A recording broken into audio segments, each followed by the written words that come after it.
Thank you so much for coming out, everybody. Good to see you. Thank you. Thank you. We are here because we know what is at stake. We have seen the attack on women. We have seen the attack on objective truth over these past, in my own personal experience, what I have seen over the past 2 years, but certainly has been going on far longer than that. And so Tulsi, I wanted to start with you. I'm a recipient of Title IX. I got to reap the benefits of what this meant to me. Of course, it taught me how to be a leader. It taught me how to set goals and work to achieve those goals. Ultimately, it's what afforded me to even be able to continue my academic and athletic career. Title IX, as it once stood, of course, it's the federal civil rights law that prevented sex-based discrimination within any educational program that receives federal funding. And of course, I say at one point because Title IX is no more. Under this current administration, Title IX in its original intent has been entirely abolished. And so Tulsi, I wanted to ask you've been in this fight much longer than myself. Pretty broadly, how did we get here? Thank you, Riley. First of all, for everyone here, everyone watching the live stream at home, I just want to ask you to join me in just giving great kudos and applause. This is Riley Gaines and Sia Li'ili'i, two collegiate athletes. Two collegiate athletes who have benefited from over 5 decades of Title IX, and two courageous leaders who are standing up for women and girls in sports and fairness and opportunity.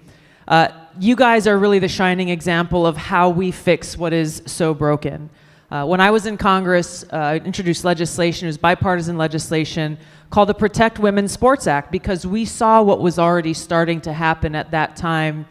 This was already happening to you, Riley Gaines, back then.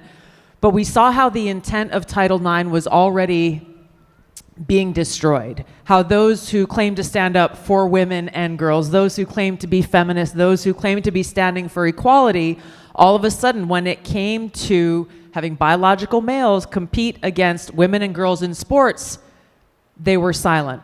So our legislation was very simple. It was one page that added the word biological in front of the word sex to make very clear this was the intent of those who passed this historic legislation, and it's up to us to protect it. We were excoriated for introducing this legislation. We were smeared and called all of these different names for having the audacity to stand up for the rights of women like Riley and Sia. And I just want to say, it's been almost 5 years, I think, since we introduced that legislation, and it is so critical that we are inspired by the example of these brave young women here, because that's how we have to fix what Joe Biden and Kamala Harris have destroyed.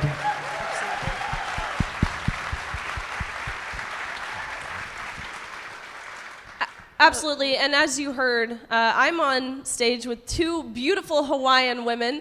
As you heard, this is Sia Li'ili'i. She is from the University of Nevada. She's on their women's volleyball team. I'll let her briefly explain a little bit of her background and how she has found herself on this stage today, because again, I think it's really important to understand. Of course, I believe everyone in this room, you can wrap your mind around the unfairness of it, but what you probably don't understand is the emotional toll it takes on you, the emotional blackmail that you are faced with from your university, from the institutional level. And so Sia, tell us a little bit about your background and what you have had to overcome to be here on this stage today. Hello, everyone. As they said, my name is Sia Li'ili'i, and I'm a Division I athlete. And this is something that I dreamt of as a little girl. I started playing volleyball when I was 8 years old. I come from a big Samoan family, and my older siblings played sports. My dad's a football coach, so I always wanted to exceed in sports, but I was blindsided by the fact that I had to play against a biological male. And the fact that my university didn't support me in this decision to take a stand was emotional warfare is what I could describe it as. There's not much words that you can put behind that. The meetings, the countless meetings that my teammates and I were drug into, telling us that we're not educated enough, that we don't know what the science is behind it, that this person was actually at a disadvantage towards us women because they were under all of these drugs. And I'm here today to tell those women who are forced to play against these biological males that you have a voice, so use it, and be courageous, be brave, and don't fear anything.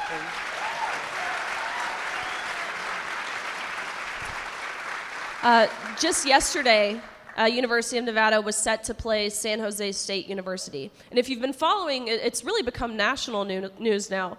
San Jose State University has a male on their team, taking a scholarship, taking a roster spot, taking a travel spot from a hardworking, deserving female athlete. They were set to play yesterday, but during game time, these brave women, Sia and her teammates, which she is the captain of her team, they decided to hold a press conference. They ultimately decided to forfeit the match, understanding that they would accept a loss.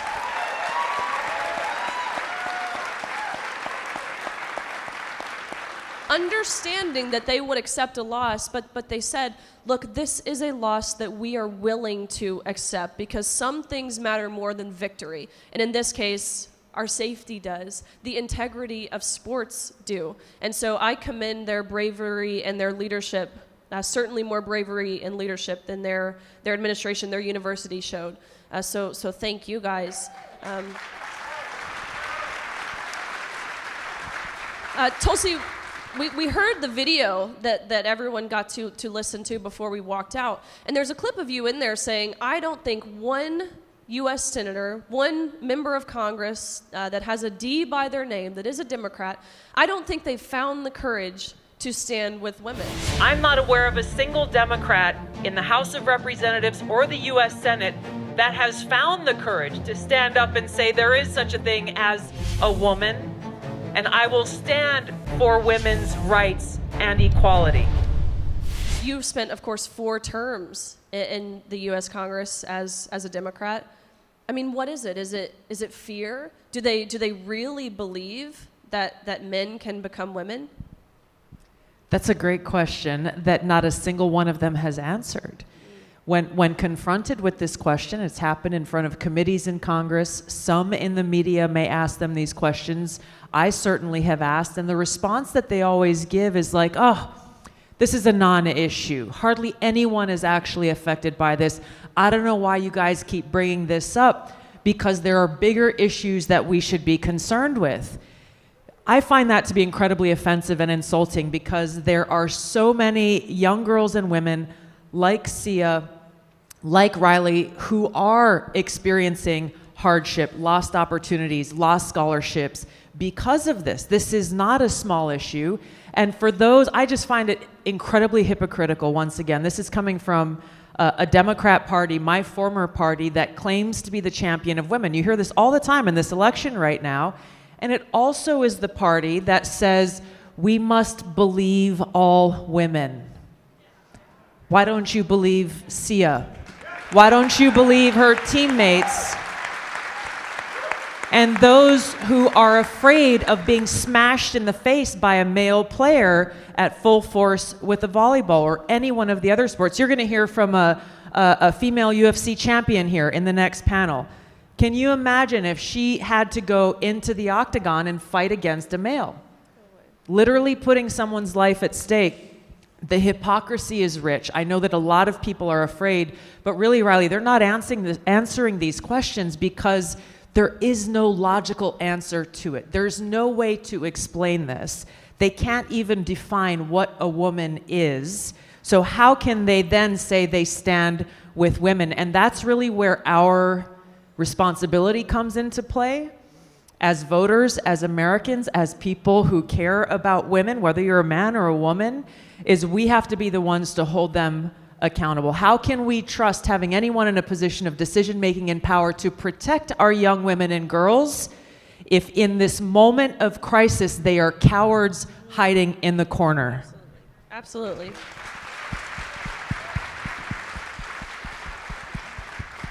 University of Nevada was not the only team in the Mountain West Conference to forfeit their match against San Jose State University. They were actually the 5th team to do so, which tells me, someone again who has really been fighting for this, who's made this my mission for the past 2 years now. We didn't see this 2 years ago, so it tells me that a movement is now in motion. Is that something you feel amongst, and having conversations with your team and what did you see yesterday in terms of the outpouring of support within the community? I mean, the outpouring of support that we received yesterday was amazing. The people behind us have really just made us have this courage to come out and use our voice. I know before we did come out with our own statement against our university, a lot of us had fear because we have scholarships. We have so many things that we're blessed with, but it all could be taken away if we used our voice, and that's something that we thought, but we were proven wrong, which is amazing because of the wonderful things that Title IX brings us. Absolutely.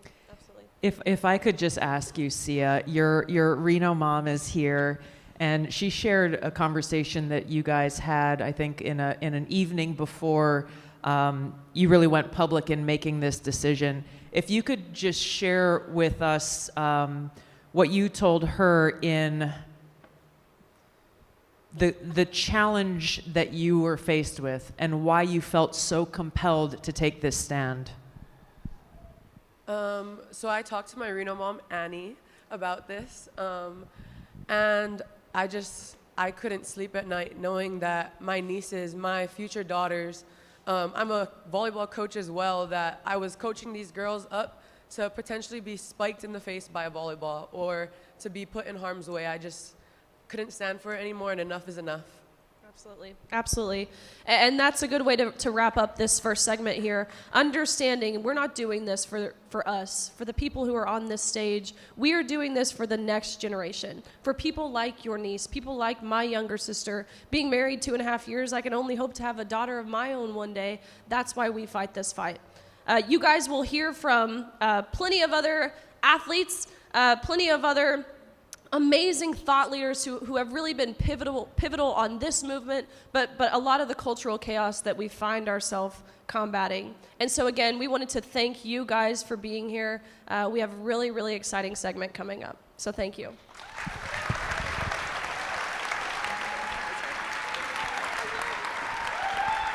Thank you so much for having me. Can I just say the last time we were on a stage together was when you were on The View? Really? All right, do you want a little juicy gossip since it's just us in here? They were so scared of her, and Tulsi and I were just starting to become friends.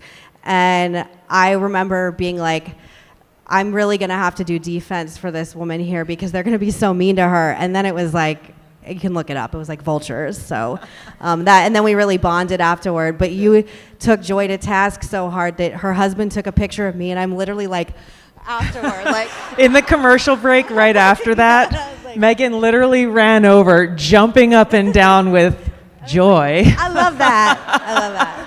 So for Joyful people, warrior, this one. Yeah. So for people that don't know, Tulsi and I are, I guess, old friends now for like over 7 years. Yeah. It's crazy.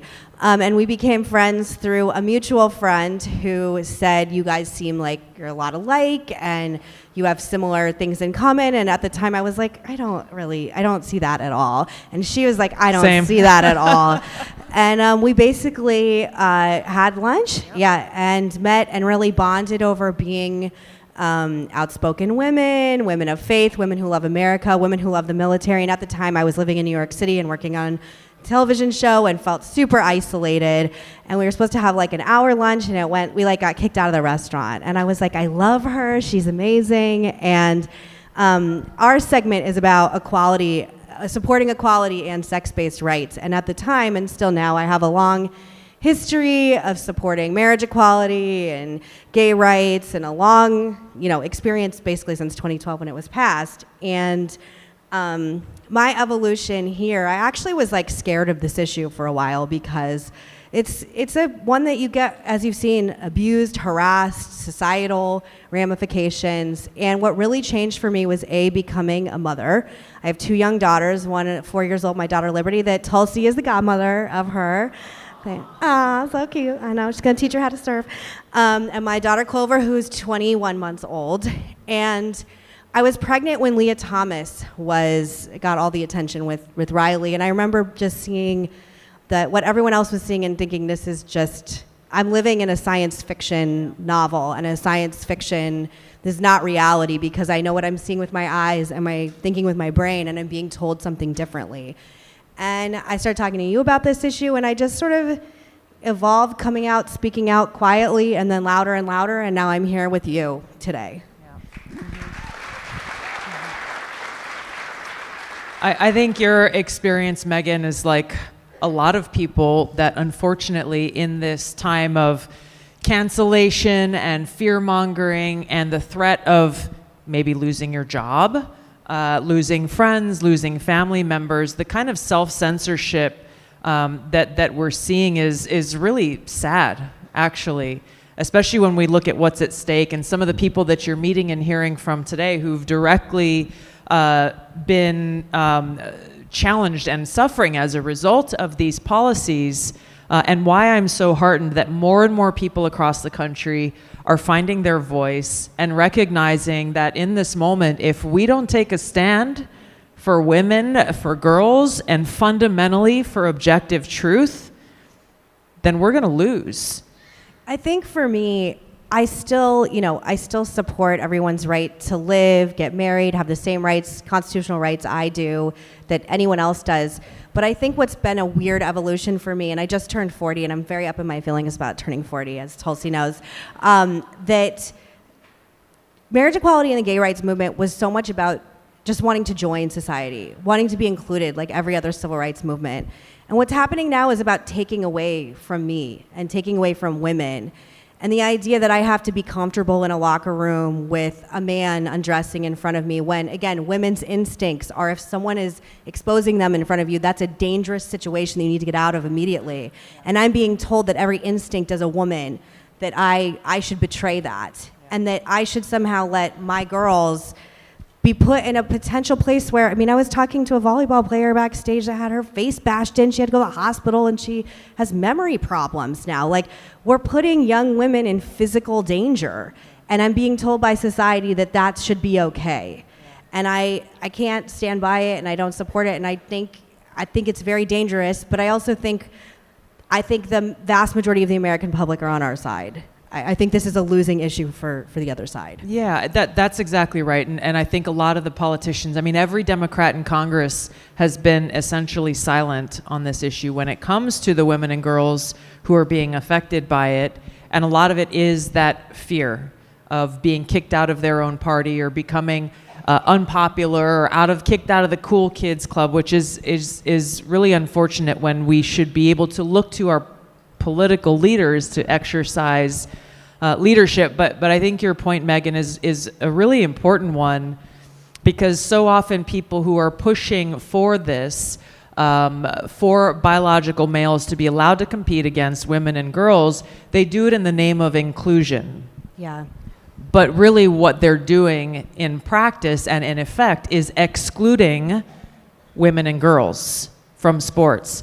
You know, Riley has talked about, a lot of other people have talked about how we're not trying to exclude anyone, just find a way to make it so, again, if people are making their own choices in their own lives, that's their business. This is a free country. You can live your life however you choose to live your life, but it should not come at the cost of the suffering, in some cases, lives being threatened, and opportunities taken away for women and girls. I think that's really it. I think I've also, clap for that. It's great. The question that was on my card is that why do you think that women on our side are often painted as transphobes or bigots by the media? And I just think it's because they don't have anything else, because it's a scare tactic. It's a way to, I was saying backstage, I think I'm probably the only person that's had a drag queen impersonate them on Drag Race that's here, like present in the building. And I just don't see the two issues as being the same. No. And I think when we're getting into a point where, one thing I've learned, especially like post-COVID, past 4 years, is that when people are saying something to your face, if it's in the media or just, by politicians, whatever, that you know isn't true. Like, we're living in a time where like fact and fiction, like, you know, when you see a burning building behind you and it's mostly peaceful protests, to me, this is the mostly peaceful protests of sports. Yeah. There's a burning building behind me and you're telling me it's safe and it's not. And I think for me, I just thought like I would be such a hypocrite if I stayed silent, because honestly, if one of my girls was competing, and by the way, my daughter Liberty has been a swimmer, is a swimmer. She's 4 years old. She's already swimming on, like, she surpassed the age of what she's supposed to. She's not doing like the little coach anymore. She's doing the normal one. She's like a great swimmer. We like think this is her sport. And if I were in the situation where I were watching her in a Leah Thomas situation, I would lose my blanking mind. I mean, there would be problems. And so I just felt like it would be so hypocritical of me, who has made my living off of speaking out, to be quiet and scared. And that doesn't mean I don't think you can support your friends in the gay community and support their right to get married and live, but they have to support my right to have safety for my children. Exactly. So I really, this issue has been so hard to watch because it's almost like a glorification of violence of women. That's right. Like, it's like there's a certain segment of society that really likes watching women bleeding. Yeah. And that to me has been the most disturbing element of all of this. But I do think you can do both things. I want to just like underline the point that you made, though, about why is it that they resort immediately to name calling and smears against women who are standing up for women. It is because they don't have any other logical or rational or science-based, objectively true argument to make. There is no argument. And so, like we're seeing in so many areas of our politics, those of us who are being that child that stands out from the crowd and says, hey guys, the emperor has no clothes on. Yeah. They have no response because we see the truth. We see how insane this actually is. We see how there was a congressman, Mark Takano from California, who in a congressional meeting was asked, so if Mike Tyson woke up one day and said, I'm a woman, would you support him in a boxing ring against a woman? And without hesitation, this congressman said yes.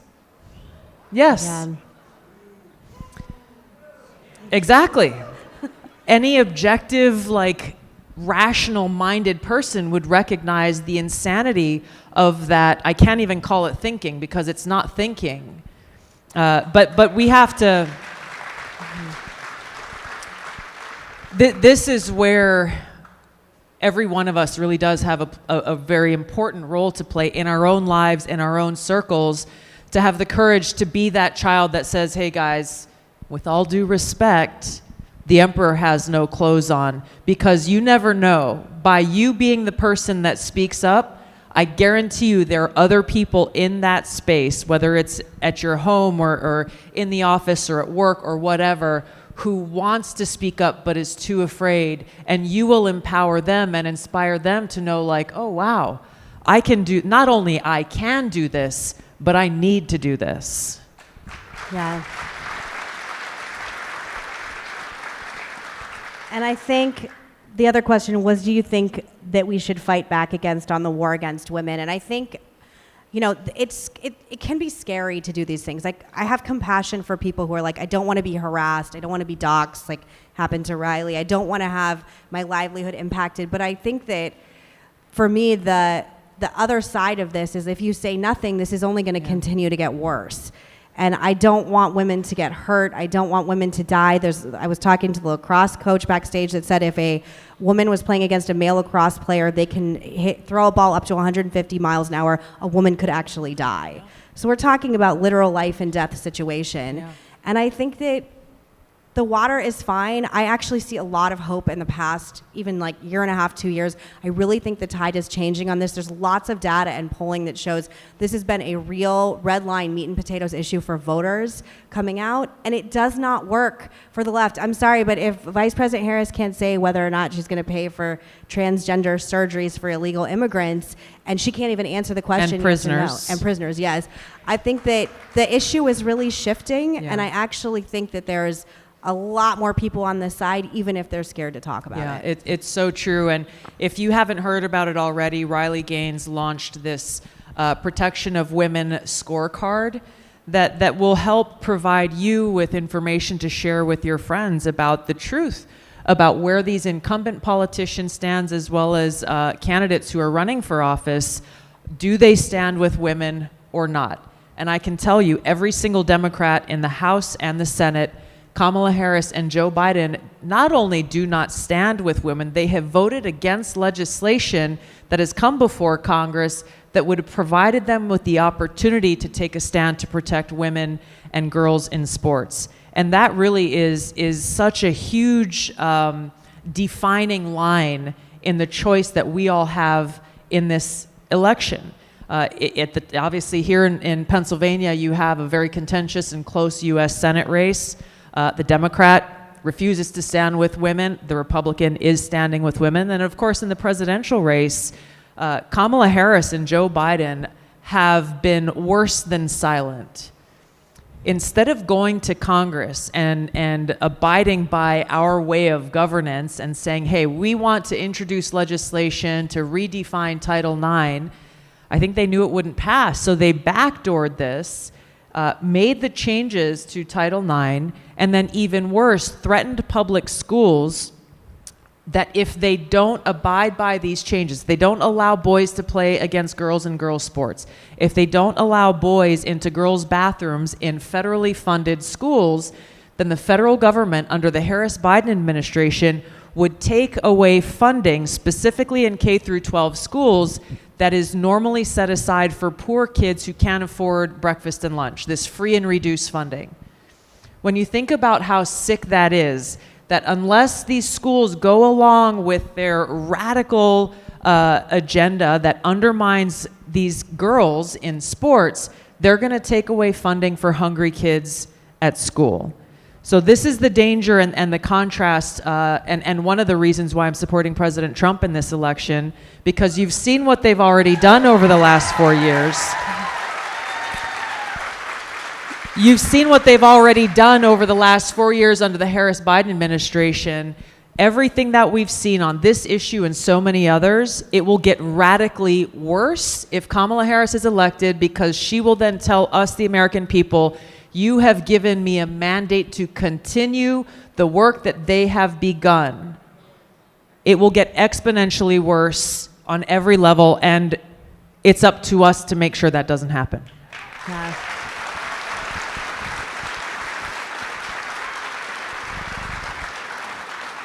I know we are almost out of time, but I just want to say, wrapping this up, that I think most women, if you exist in the world, you have some level of pride in being a woman. So I consider myself a third wave feminist.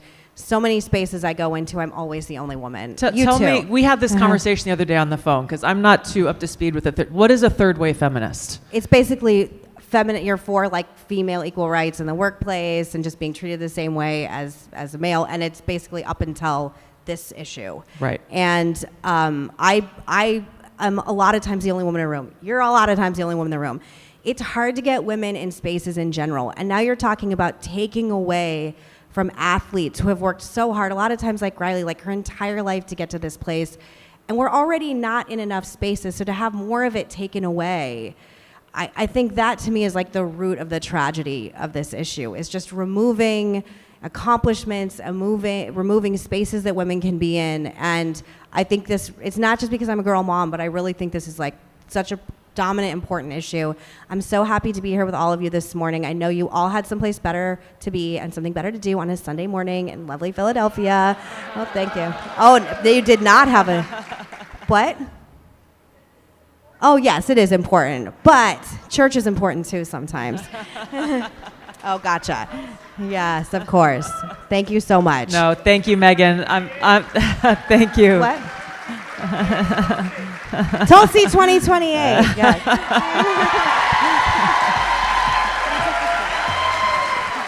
Sometimes as we look to times of great challenge and great controversy, and we look to inspiration from leaders like Reverend Martin Luther King and others who stood up for truth and fairness and equality in the face of great danger, sometimes we ask ourselves, what would I do in that moment?